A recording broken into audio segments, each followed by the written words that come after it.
is our money?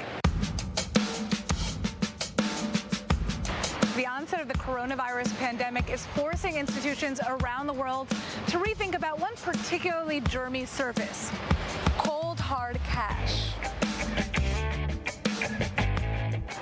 This is going to be hard to hear, but according to multiple studies, microorganisms found living on the surface of cash and even credit cards range from mouth and vaginal bacteria to flu-like viruses. But what if you can make your daily purchases without touching a thing? Welcome to Sweden, where thousands of people are inserting tiny microchips under their skin so that they no longer have to carry cash, IDs, gym passes, and key cards to get into work. I have 2 microchip implants, one on the right and one on the left. I got the micro implants because I wanted to be part of the future. I don't need keys, so I'm able to actually open the doors with my hands. These tiny chips are about the size of a grain of rice, and they're implanted into the back of the hand with a syringe. And so far, about 3,000 Swedes have gotten them implemented. So in Sweden, you can actually use it to put your train tickets inside. You can actually use it with Scandinavia's biggest gym chain, so you don't actually need to show your membership card. I use it personally as a business card, so you can actually put your phone on my hand and then my LinkedIn pops up. So who's behind this technology? This is Hans Seppienshowblad, and he's the CEO and co-founder of Disruptive Subdermals. They're one of the leading companies when it comes to developing microchip technologies. I first encountered chip implants for humans almost 10 years ago. I felt that this is a very interesting technology that we could potentially do some awesome things with. So I bought a bunch online, got together a bunch of friends, and we had our first chip implant party.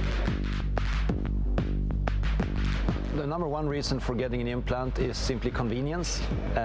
It allows you to eliminate some of the clutter in your life. Implants can also be used for making payments. For example, here at Epicenter in Stockholm, we use our implants in different vending machines, buying snacks and candy and juices whenever we feel like it. Microchips may sound too futuristic for you, but Sweden is expected to be the world's first cashless economy by March of 2023. But now, microchips could be used for more than just convenience.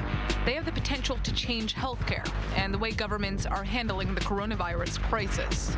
I am convinced that smart implants will provide a marvelous value to people who suffer from different health conditions and need to be able to log their vital parameters on a regular basis. It could be body temperature, pulse, blood pressure, and imagine if you could just do that by swiping yourself with a smartphone at any time. For example, the implants that we designed allow people to measure their body temperature. Has some very interesting applications to see how fever is spreading in the population, and I think that we will really need those tools to not least understand the ongoing pandemic, but in particular to be able to spot future pandemics at an early stage. But how safe is your data in a body chip? So I'm not particularly concerned about the hacking dimension of implants, because ultimately the processing of data doesn't happen in the implant. It's simply a sensor platform. All the processing happens in the smartphone. That's where the data is analyzed and where it's packaged and presented. Cybertech experts still cite potential issues with data handling. If data isn't secure, others can access your info. And once it's out there, it's hard to get back. And in some cases, users could even be giving their data away without even realizing it in the terms and conditions that they sign on their smartphones. But with the way technology is headed, we could see a future where microchip implanting becomes the norm.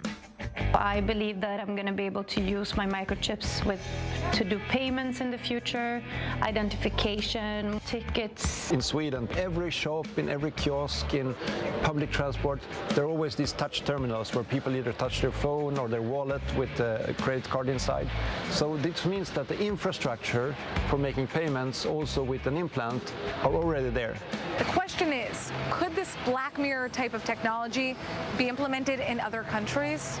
Hans' ultimate vision is to take health microchips to developing countries where healthcare systems are less developed, so that people in remote areas with limited access to hospital facilities could just send their health information to doctors around the world to receive diagnosis. But until that technology is fully developed, would you be willing to get a microchip?